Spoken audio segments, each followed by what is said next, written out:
The day humanity was declared slaves, the galaxy faced Earth's wrath. The vote was already over by the time I found my seat. I remember standing in the doorway of the grand chamber of the galactic conclave, holding a datapad I no longer needed, watching the holographic tally board cycle through its final count.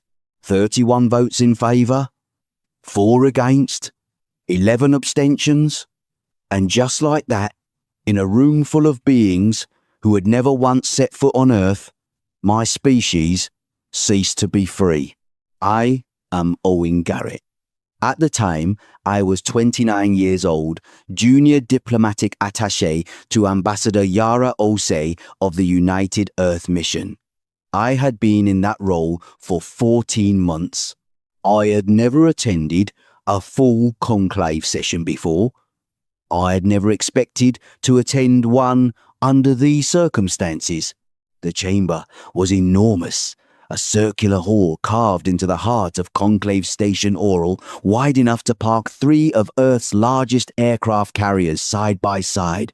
Holographic banners floated above each species delegation, displaying their flags, their sigils, their colours. The air smelled faintly of something chemical, something none of us could quite identify, which the conclave's environmental systems produced to stay neutral for all species. It had always made me slightly dizzy. Ambassador Osei was already seated when I reached our delegation section.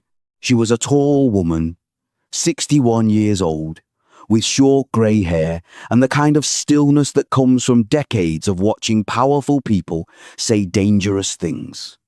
She did not look at me when I sat down. She was watching the podium. The Vethkai High Speaker, a being called Sorothvel, stood at the centre of the chamber. The Vethkai were 6-limbed, their bodies covered in plates of pale mineral grey, their faces flat and expressionless in a way that human translators always struggled with. Sorothvel was speaking slowly, precisely, the way beings speak when they want every word to be permanent. He was describing the terms of what the conclave had just passed. The official title of the resolution was the Custodial Integration Act.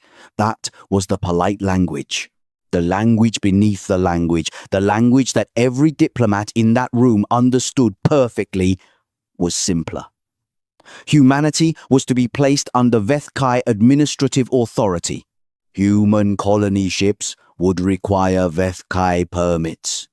Human trade routes would fall under Vethkai oversight. Human expansion into unclaimed space would be subject to Vethkai approval. The word no one was saying out loud was the word I kept hearing in my head over and over, louder with each passing second.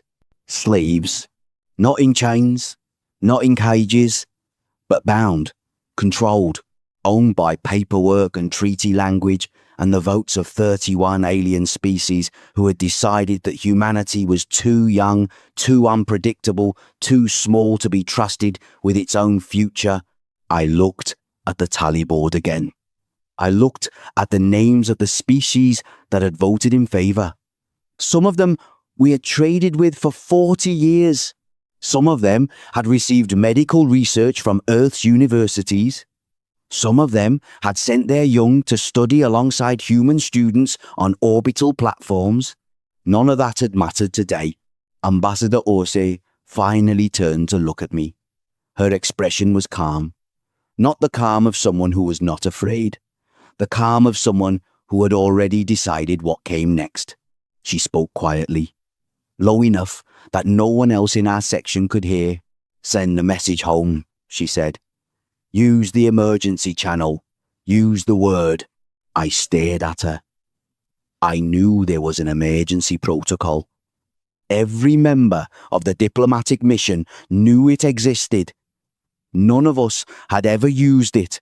None of us had believed we would ever need to. "The word?" I asked, though I already knew what she meant. "Sovereign?" she said. She turned back to face the podium. Sorothvel was still speaking, Around us, the chamber buzzed with the hum of translation devices, the rustle of beings shifting in their seats, the distant mechanical sound of the station's ventilation moving air through its enormous corridors. I opened my datapad. I found the emergency channel.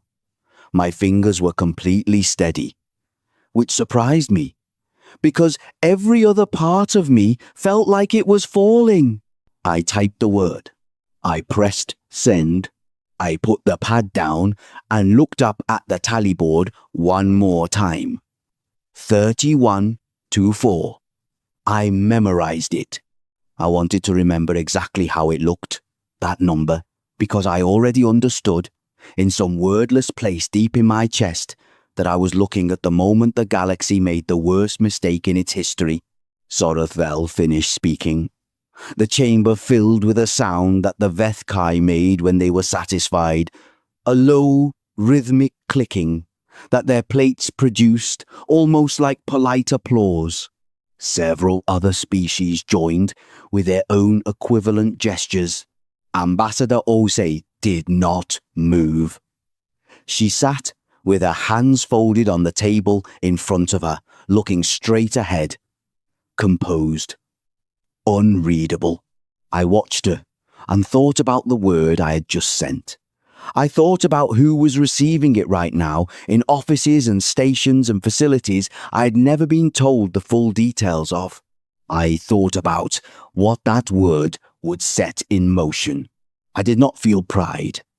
I did not feel excitement.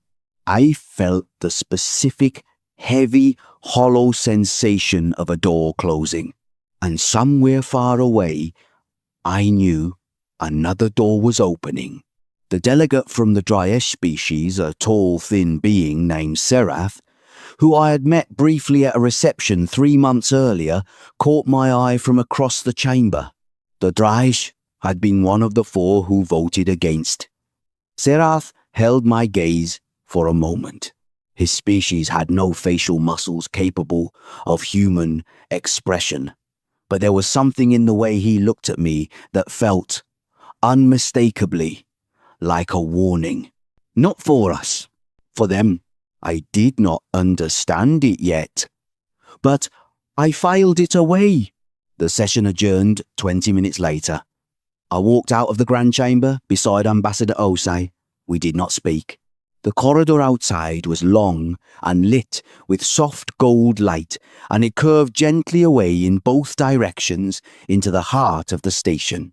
Other delegations passed us, talking quietly among themselves, some looking at us with curiosity, some with the kind of studied neutrality that tells you someone has already decided you are no longer worth watching closely. Osei stopped walking when we were alone in the corridor. She faced me. "Did you send it?" she asked. "Yes," I said. She nodded once. She looked down the corridor, toward nothing in particular, and something moved across her face just for a moment that I had never seen there before. Something that was not quite grief and not quite anger and not quite relief, but contained some element of all 3. Then it was gone. The stillness returned. "Good," she said. She started walking again. I followed. I did not sleep that night. I sat in my quarters on the station and watched the stars through the small circular window above my bunk. Somewhere out there, my planet was receiving a single word, and somewhere out there, people I had never met were beginning to move. I did not know what they would do, but I knew they had been ready. I did not understand what the word sovereign actually meant until 3 days after the vote, when Ambassador Osei called me into her office on the station and handed me a sealed briefing file bearing the classification level I had never once encountered in my 14 months of service. I sat across from her small desk. She watched me read. The file was 43 pages long. I read all of it without stopping. By the time I finished, the station around me felt different. The gold-lit corridors, The hum of alien machinery, the distant clicking of Vethkai plate speech, all of it felt thinner, like a stage set, like something constructed around a reality that had been hiding underneath the whole time. I set the file down. How long has this existed? I asked. The planning began in 2349, Osei said. 14 years before you were born. I thought about that for a moment. 2349 was the year the Vethkai had blocked humanity's first formal application for independent colony rights in the Kepler Belt. The conclave had upheld the block. Earth had filed a diplomatic protest. The protest had been acknowledged and quietly set aside. That was the public record. The private record was what I had just read. In the months following that block, a small group within the UN Security Council had reached a conclusion that they shared with no one outside a circle of 9 people. The conclusion was this: the Galactic Conclave would never grant humanity equal standing through negotiation alone. The Conclave's structure rewarded the species that were already powerful. Newcomers, especially small and young species, were expected to grow slowly under the careful supervision of established members. The system was not designed to produce equality. It was designed to preserve existing hierarchies under the appearance of order. The 9 people in that circle made a decision. They would negotiate. They would smile, they would send ambassadors and sign agreements and participate in every conclave session with perfect diplomatic courtesy, and at the same time, quietly, they would build. The file described what had been built over the following 38 years. I read the numbers 3 times each, because each time I thought I had misread them. Shipyards. Hidden inside the asteroid belt, disguised as mining operations, concealed behind electromagnetic fields that read as natural rock formations to conclave survey equipment. The largest was called Site 7. I had never heard of it. Most people on Earth had never heard of it. The workers who staffed it signed agreements that made the old wartime secrecy protocols look casual. Weapons research. Not the kind of weapons research that appeared in Earth's treaty disclosures, the sort that the Conclave reviewed every 4 years.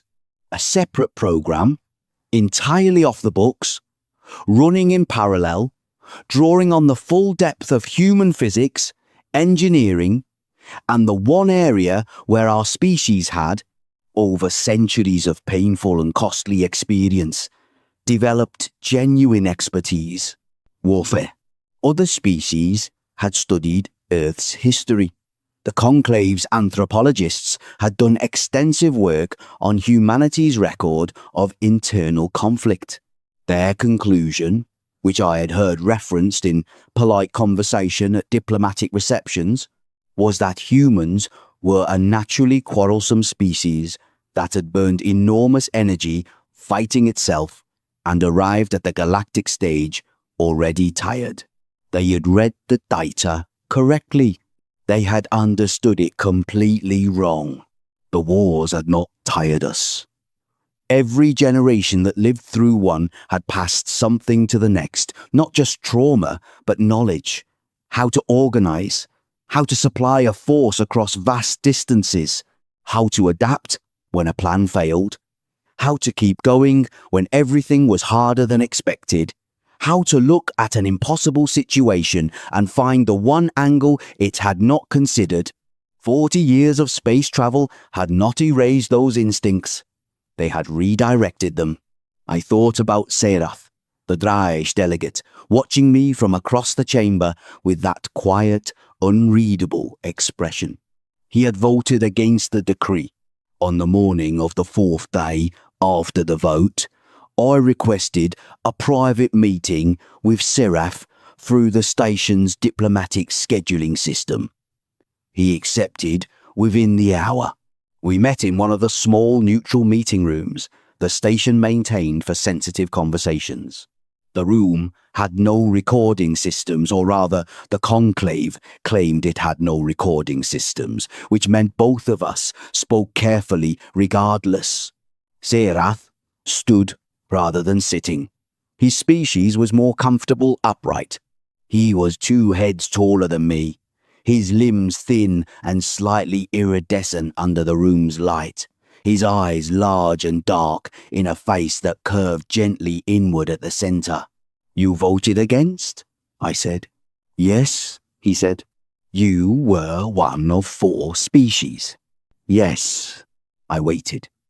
Serath looked at me for a moment. In the way his species processed speech, there was always a slight pause, something in the translation, or perhaps simply something in how his mind worked. "We voted against," he said at last, "because we have done what the others have not." "Which is?" "We read your history carefully," he said. "Not your diplomatic history, your full history. Everything." I said nothing. I let him continue. "Other species looked at your wars and saw chaos," Seraph said. "They saw a young species that had not yet learned to control itself. They decided you were emotional and unstable, and therefore low risk to manage." He paused again. "We looked at the same history and saw something different," he said. "We saw a species that had been through catastrophe after catastrophe and had never once stopped. A species that lost entire generations and rebuilt. A species that had never, in its recorded history, simply given up." I felt something move in my chest that I could not name. "The others believe you will petition the conclave," Serath said. "They believe you will negotiate the terms of the Custodial Act. Perhaps protest formally. Perhaps withdraw cooperation in small ways. They believe this because it is what every other species has done when placed in a similar position." He looked at me directly. His large dark eyes held something that, across all the differences between our species and his, I recognized clearly. He was afraid, not of me, of what was coming. "They do not know what you sent," he said quietly. "They do not know what it means. But I have studied your species for 11 of your years, and when I saw your ambassador's face after the vote, I knew that something had already been set in motion." He paused one final time. "I wanted to tell you," he said, "that the Drash will not stand against you. Whatever happens." I thanked him. We walked out of the room in separate directions. I went back to my quarters and sat on my bunk and looked at the stars. On the 14th day after the vote, the Vethkai issued their first enforcement order. All human vessels in the Kepler belt were to stand down and submit to Vethkai administrative boarding within 30 days. Human colonial installations on 3 Kepler belt worlds were to transfer operational authority to appointed Vethkai administrators within the same period. The order was transmitted to the United Earth Mission on Conclave Station Oral at 0600 station time. Earth's response arrived 12 hours later. It was a single document. No protests, no appeals, no requests for review or renegotiation. The document formally withdrew humanity from every conclave treaty, agreement, and framework, effective immediately. It acknowledged receipt of the enforcement order. It provided precise GPS coordinates of the Kepler belt colonial installations, and at the bottom, in plain text, with no capitalization, no dramatic language, no threat of any kind, just a statement of fact, 7 words long: "The next vessel that enters uninvited does not return." I read those 7 words 4 times. Then I closed the document. Then I sat very still for a long time. I thought about Site 7. I thought about 38 years of quiet work in the dark of the asteroid belt. I thought about the 9 people who had made a decision in 2349 and said nothing to anyone. I thought about the Vethkai fleet that was, at this moment, preparing to enforce an order against a species they believed was tired.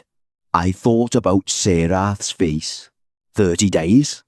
I thought.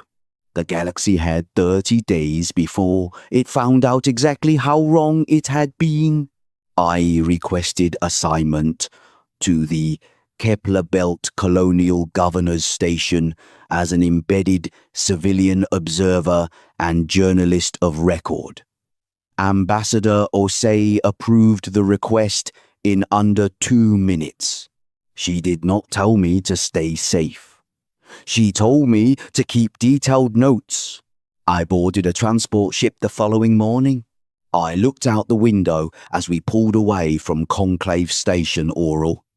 The station was enormous, built over generations, the political centre of everything the galaxy called civilized. It looked, for the first time, very small. The Vethkai fleet arrived on the 31st day. I was standing in the observation bay of Colonial Governor Lena Hargrove's command post on Kepler Station 3 when the first alert came through. The bay was a wide, curved room with transparent walls that looked out over the colony's rooftops, and, above them, the dark expanse of open space. The planet below was amber and brown, dry and vast, still in the process of the slow terraforming that human engineers had been managing for 16 years. Governor Hargrove was a compact woman in her mid-50s with short dark hair and the unhurried manner of someone who had spent 3 decades solving problems in remote places. She stood beside me when the sensor display lit up. She did not flinch. 240 contacts, said the sensor officer, a young man named Callum, who had been on the station for 8 months and had the specific look of someone who had been prepared for this, but was discovering that preparation and reality are very different things. Vethkai configuration. They're coming in on a standard approach vector, no evasive manoeuvring, no weapons hot. They're not expecting resistance, Hargrove said. No, I said. They're not. She looked at me. I looked back at her. They will, she said. It was not a question. I nodded. The Vethkai fleet dropped out of faster-than-light transit in a wide formation. Their ships were large, angular, dark blue in the way minerals are dark blue, not a colour chosen, but a natural product of their hull material, a composite alloy that Conclave technical assessors had rated among the strongest in the known galaxy. There were cruisers and support vessels and what the sensor display identified as 3 command ships, each the size of a small city block. The Vethkai commander opened the channel without waiting. His voice came through the translation system in the flat, measured tones that Vethkai used for what they considered routine administrative communication. He introduced himself as Fleet Administrator Dorath Vel, a relation of the High Speaker, I noticed, though I did not say so. He stated that he was here to implement the terms of the Custodial Integration Act. He directed Governor Hargrove to stand down all station systems, open the docking ports, and prepare colonial administration for transfer. He gave a timeline of 2 hours. His tone suggested he expected compliance in 1. Governor Hargrove pressed the transmit button. We acknowledge your transmission, Fleet Administrator, she said. Please hold your position. She released the button. She turned to Callum. Are they on sensors yet? She asked. Callum was watching his display. His face had gone very still. Yes, he said. Coming up on the far side of Kepler, 7G. I looked at the main display. The gas giant, Kepler 7G, sat in the middle distance, a massive planet of pale orange and brown bands, its rings thin and faint in the local starlight. The Vethkai fleet was positioned between us and the open belt, between us and the planet. They had positioned themselves, I realized, so that anything coming from the direction of the sun would have to come through them. That was good tactical thinking. It was also exactly what the people who planned this had counted on.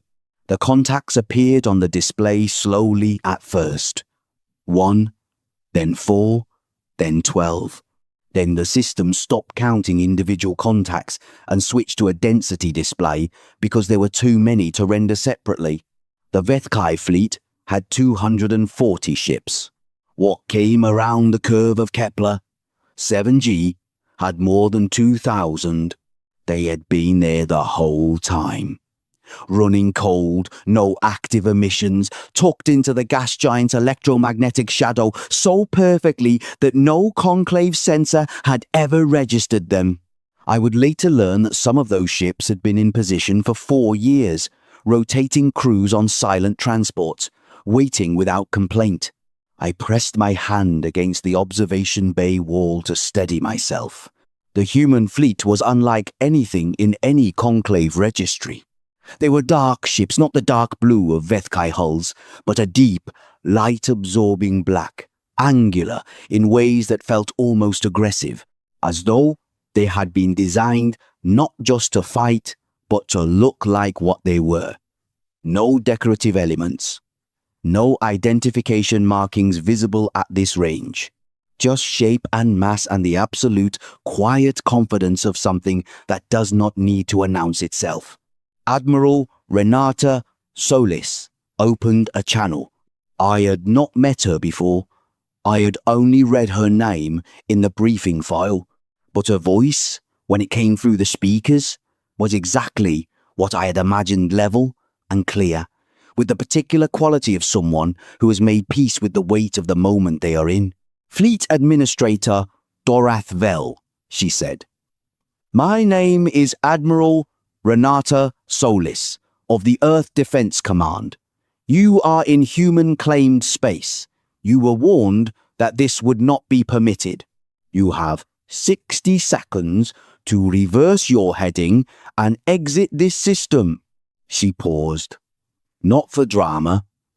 Just because 60 seconds is 60 seconds, and she was giving him the full count. Dorathvel's response came at the 30-second mark. Admiral, he said, and there was something in his translated voice that sounded almost amused. You command an unlisted fleet. There is no record of this force in any conclave disclosure. This is a violation of 40 seconds, Solis said. The Treaty of Shared Transparency, Article 14, which requires all member species to... You are no longer speaking to a member species, Solis said. 20 seconds. Pause. You cannot seriously intend. 10. Admiral, this is 5. Silence. Then the Vethkai fleet powered its weapons. I learned later, from the official record, that the engagement lasted 11 minutes and 14 seconds. From inside the observation bay of Kepler Station 3, it did not feel like 11 minutes.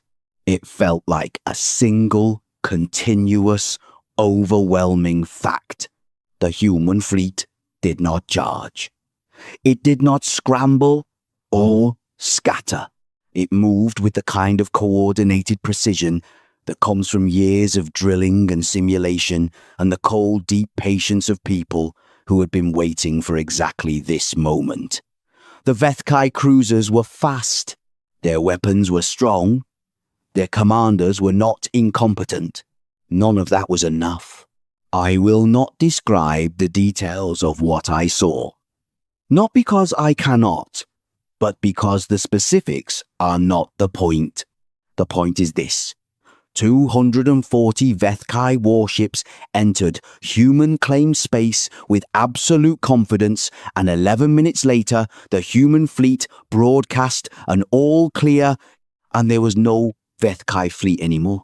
2 human ships were damaged. Both returned under their own power. I was sick in the corner of the observation bay, behind a monitoring console, with my back to the display. Callum handed me a cloth without a word. Governor Hargrove stood at the centre of the room with her arms folded, watching the display, her face carrying an expression I would spend a long time trying to understand. It was not triumph, it was not relief, it was something closer to the look of a person who has spent a very long time dreading a moment, and now the moment has passed, and they are not sure yet what comes next. She finally spoke. "Log it," she said. "Everything. Exact times, exact positions. I want the record complete." "Yes, Governor," Callum said. She looked at me. I straightened up. I probably looked terrible. "Are you writing this down?" she asked. "Yes," I said. She nodded. She turned back to the display. The human fleet was already moving, redistributing into defensive positions around the colonial installations, calm and methodical, as though this were a routine exercise. The conclave went silent. Not the polite silence of a chamber between speakers. A different kind of silence. The silence of an enormous institution that has just discovered that the world does not match its model of it. 9 days passed. No transmissions from the conclave to any human channel. No diplomatic contacts. No statements. Nothing. I spent those 9 days on Kepler Station 3, writing everything I had seen. Governor Hargrove gave me access to the full sensor record. Admiral Solis sent a brief message through the Colonial Command Network. No commentary, just a status report. Human colonial installations in the Kepler belt were secure. Earth Defense Command was positioned and alert, awaiting further orders. On the 10th day, Ambassador Osei sent me a message from Conclave Station Orel. 4 words: "Come back, bring notes." I packed everything I had and boarded the next transport.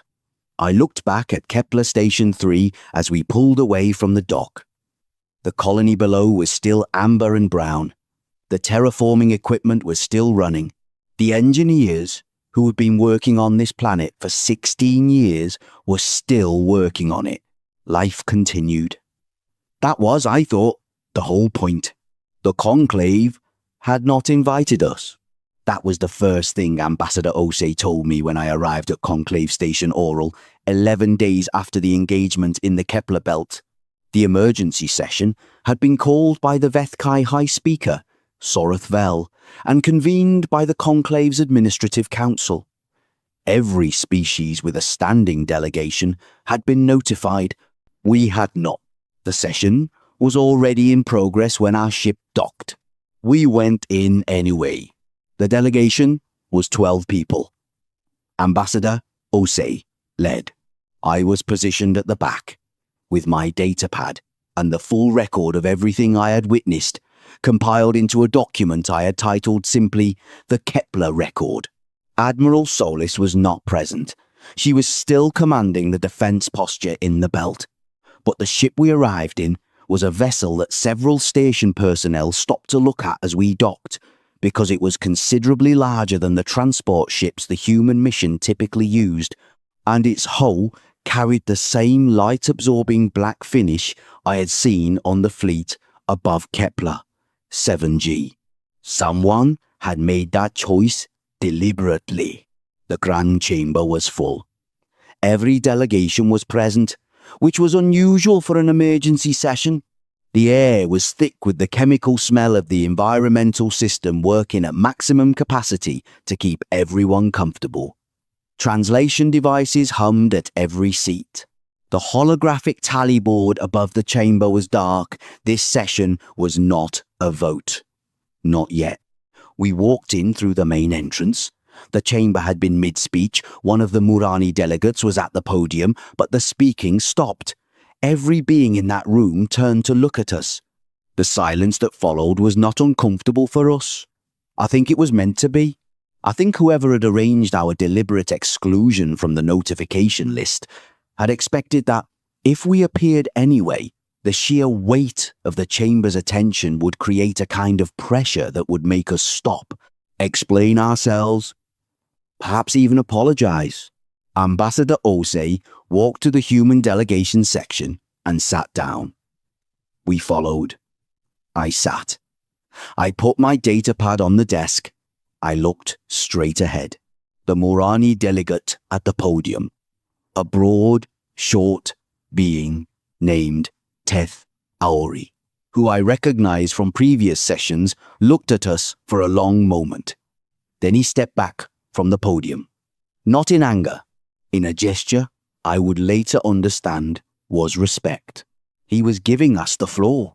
Osei looked at me. I nodded. She stood and walked to the podium.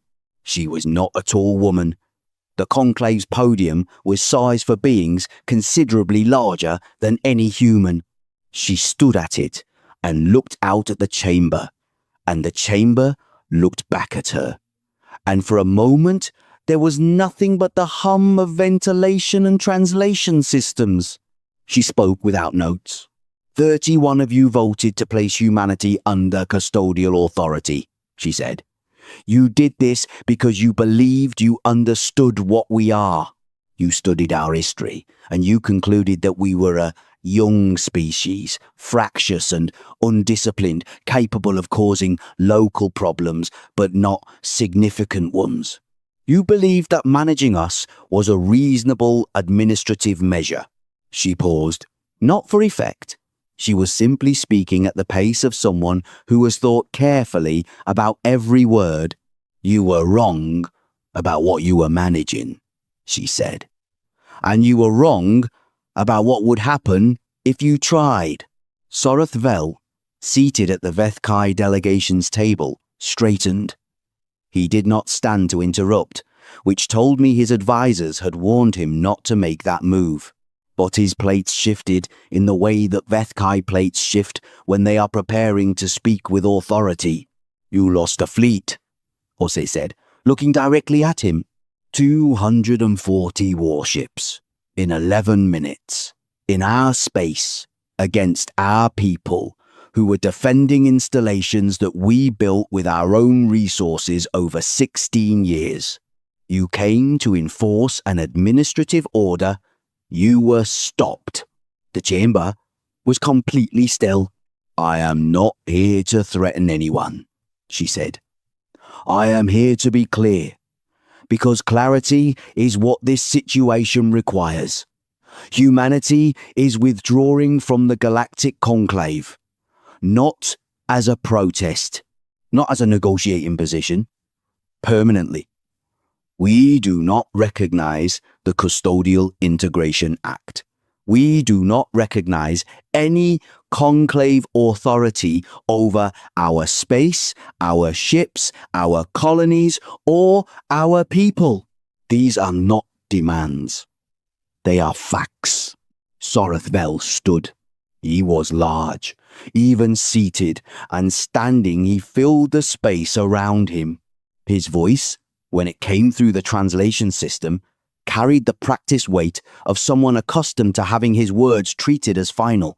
You cannot simply remove yourself from the conclave, he said. The conclave is the structure of civilized space. Every species in this chamber has agreed to its framework. The alternative is chaos. Osei looked at him. She took a breath. Order, she said, is not the same thing as justice. You had 60 years to learn the difference. You chose not to. The words landed in the room like something physical. I watched the chamber. I watched individual delegates. The Morani delegation, 3 beings who had voted against the Custodial Act, exchanged a look among themselves. The Draish delegation sat very still. Cherath, whom I could see from my position, was watching Osei with an expression I recognized. Not surprise, recognition. We are open to new agreements, Osei continued. her voice unchanged. Bilateral agreements. Agreements between equal parties negotiated freely with terms that apply to both sides. We are willing to trade, to cooperate on research, to coordinate on shared concerns like navigation hazards and deep space emergencies. We have no interest in being anyone's enemy. She looked around the room. But we will not be anyone's subordinate. Not again. Not ever. She stepped away from the podium and walked back to our section. She sat down. I realized I had not breathed in approximately 2 minutes. I breathed. Sorothvel remained standing. He looked at the conclave's administrative council, 4 beings seated in a raised section above the main floor. I call for a vote, he said, on authorizing a coalition military response to Earth's unlawful military action in the Kepler belt. The council chair, a thin being with 4 arms whose species I could never remember the name of, looked around the room. The motion requires a supporting petition from 12 member species, the chair said. Fleet Administrator, please obtain the supporting signatures before we proceed. Sorothvel turned to the chamber. He waited. The Murani delegation did not raise their hands. The Dryish delegation did not raise their hands.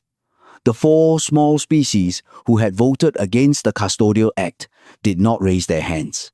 Others, who had voted in favor of the Custodial Act, sat quietly, looking at their desks, looking at the ceiling, looking anywhere but at the Vethkai delegation. Sorothvel waited for 90 seconds.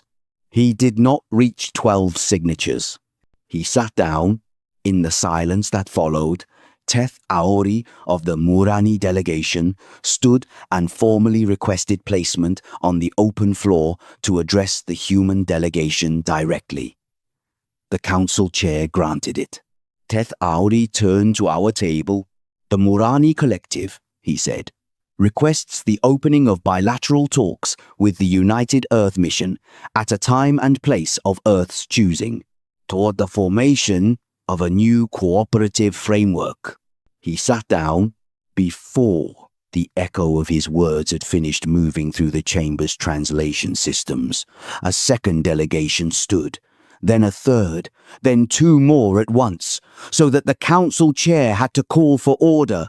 5 species in less than 4 minutes, all requesting bilateral talks with us, all stepping away from the conclave's framework towards something they did not have a name for yet, but that was forming in real time in the middle of that chamber. The galaxy was rearranging itself. I could feel it happening.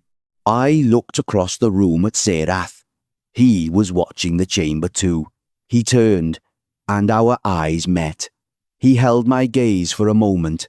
Then he did something with his long, thin neck.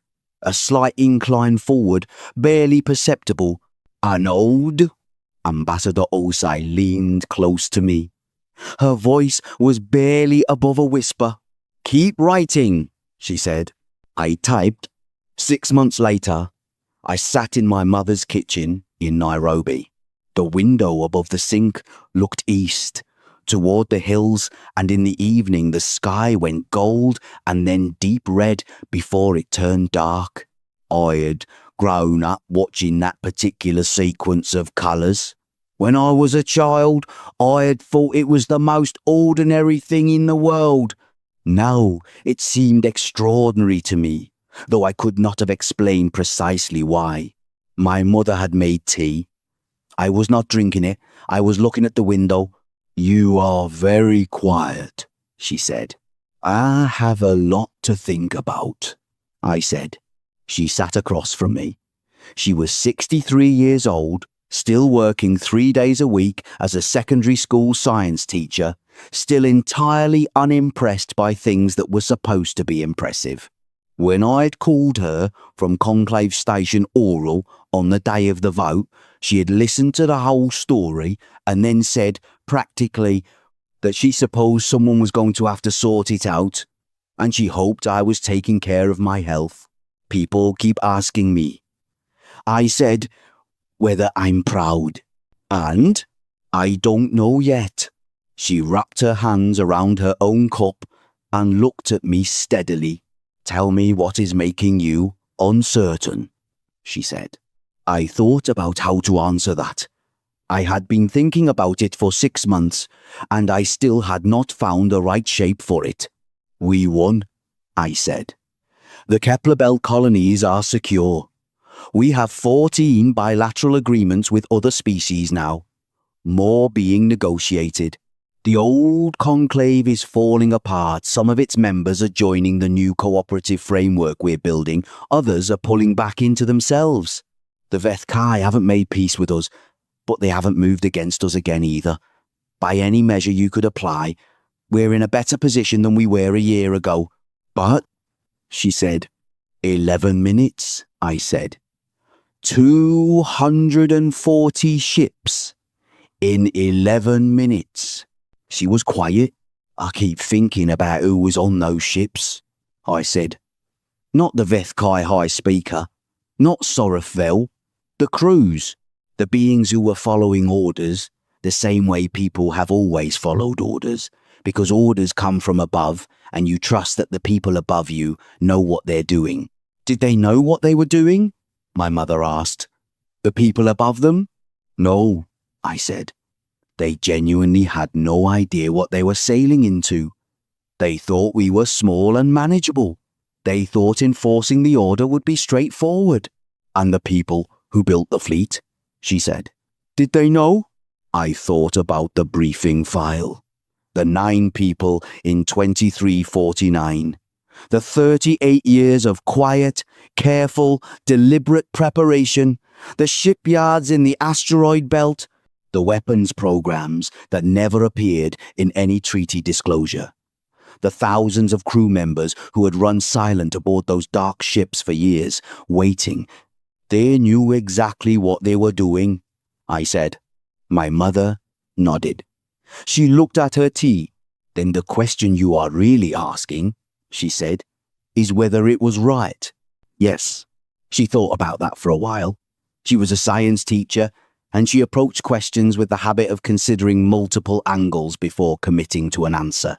The Vethkai proposed to own us, she said finally. Legally, with the approval of 31 other species. That is what the vote was. Yes. And we said no. Yes. With a fleet. Yes. She tilted her head slightly. Would they have accepted no without the fleet? I did not answer right away. I thought about Sorafvel at the podium on the day of the vote. The satisfied clicking of Vethkai plates. The 11 abstentions from species that could have stopped it but chose not to. I thought about 38 years of diplomatic protest that had been acknowledged and set aside. No, I said, they would not have. Then the fleet was the answer to the question they were asking, she said. The question was, what are you going to do about it? And the answer was the fleet. People died, I said. Beings died. Yes, she said, because they came to take what was not theirs.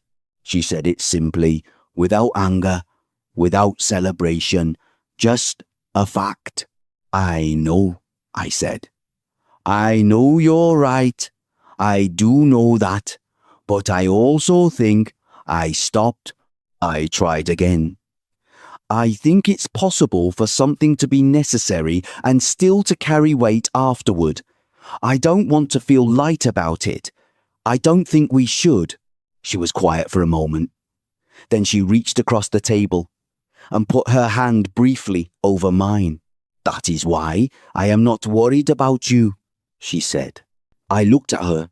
The people who scare me, she said, are the ones who don't feel that weight. The ones who look at 11 minutes and only see a victory. You are not one of those people. That is good. Hold on to it. I thought about Admiral Solis's voice on the channel, counting down from 60, the complete absence of excitement in it, the total flatness. Not the flatness of someone who didn't care, but of someone who cared so much They had burned all the drama out of the moment long before it arrived. I thought about Governor Hargrove standing in the observation bay, arms folded, watching the display with that complicated expression I had spent 6 months trying to name. I thought about Ambassador Osei in the conclave chamber, hands folded on the table, watching the tally board reach 31. None of them had been light about it. "I talked to Sarath last week," I said. "The Draesh ambassador. What did he say?" "He told me his people have a concept. He translated it as the species that flinches last.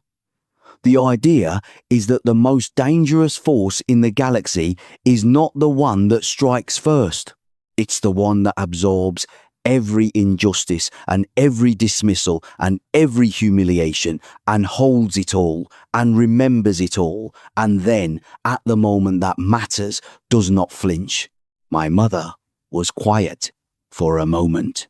"Did he mean us?" she said. "Yes," I said. "He said his historians had been watching for a species that fit the definition for a long time. He said they had marked us as the candidate over 40 years ago, based on our history, based on the pattern of endurance," she said. "He called it something else," I said. "He called it loyalty to the future. The idea that you can suffer something in the present if you believe that what you are protecting will outlast the suffering." My mother looked at the window. The light outside was starting to shift toward evening. "That sounds like something Earth people understand," she said. "He said the same thing," I said. We sat together for a while without speaking. The kitchen smelt like tea and the particular warmth of a house that has been a home for a long time. Outside, the neighborhood was doing what it always did. Children calling to each other in the street, someone's music drifting from an open window, the distant sound of a vehicle on the road that curved around the hill. Life continuing. Ordinary and extraordinary at the same time. I thought about the 14 bilateral agreements, the new cooperative framework that had no name yet but was growing, species by species, as others stepped away from the old conclave structure towards something that did not yet exist but was being built in real time. I thought about the colony engineers on Kepler Station 3, still running their terraforming equipment, still doing the patient, slow, 16 years in progress work of making a new world livable. I thought about what Seraph had said in that neutral meeting room on Conclave Station Orel before any of it had happened.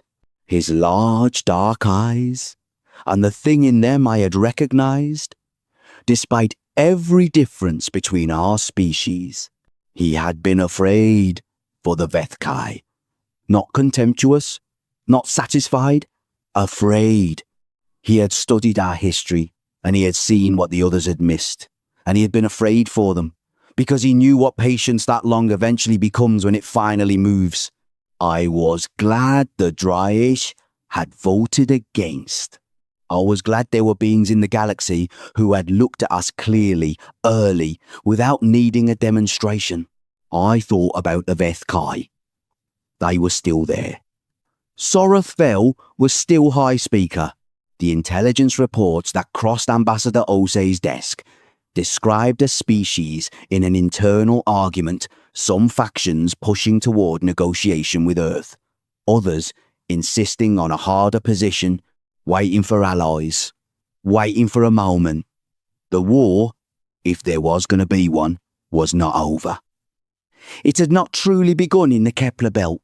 The Kepler Belt had only been the demonstration that changed the conversation. What came next was what I thought about most.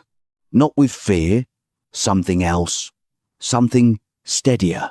I pulled out my data pad. The document I had been keeping since the day of the vote was now 212 pages long. It was still growing. I had a working title for it, that I had not shown anyone yet. I scrolled to the end and typed a new entry. Nairobi, Earth, evening. 6 months after the Kepler belt. The light outside is doing what it always does here. My mother is washing up the cups. I can hear the neighbourhood. I can hear, very faintly, the kind of normal human sound that is so ordinary I stopped noticing it years ago, and now I notice every second of it. We signed 2 more bilateral agreements this week. A 3rd species has formally requested talks. The new framework has no name, but it has 17 members, and more are approaching. The Vethkai are quiet. That does not mean they are finished. It means they are thinking. We are thinking too. That is the state we are in. 2 species, and several dozen others, all thinking very carefully because everyone now knows what the thinking eventually produces. I do not know what comes next. I know that it will require the same thing.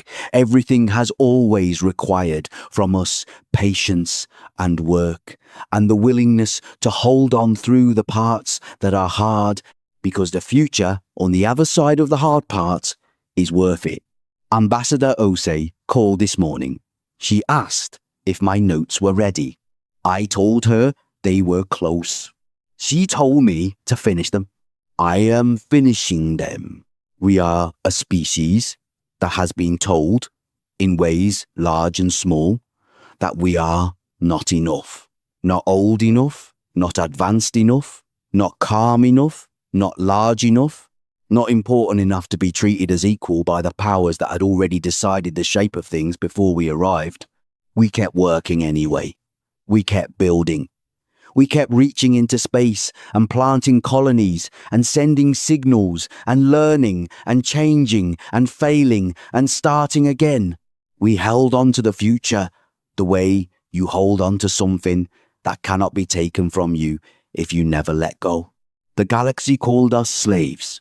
We answered, not with words, not with a petition, not with an appeal to the better nature of beings who had already decided what we were worth. We answered with 38 years of quiet work and 2,000 ships rising from behind a gas giant on the 31st day, and a voice on an open channel that counted down from 60 without a single tremor. I am not entirely proud. Pride is too simple for what I feel. I am certain. We are here. We are not going anywhere. We will not be moved by anyone who mistakes our patience for weakness, our kindness for submission, or our history of endurance for a sign that we do not know our own worth. The galaxy is changing. We are changing with it, and we are changing it, and the 2 things are the same. Outside, the sky has gone red.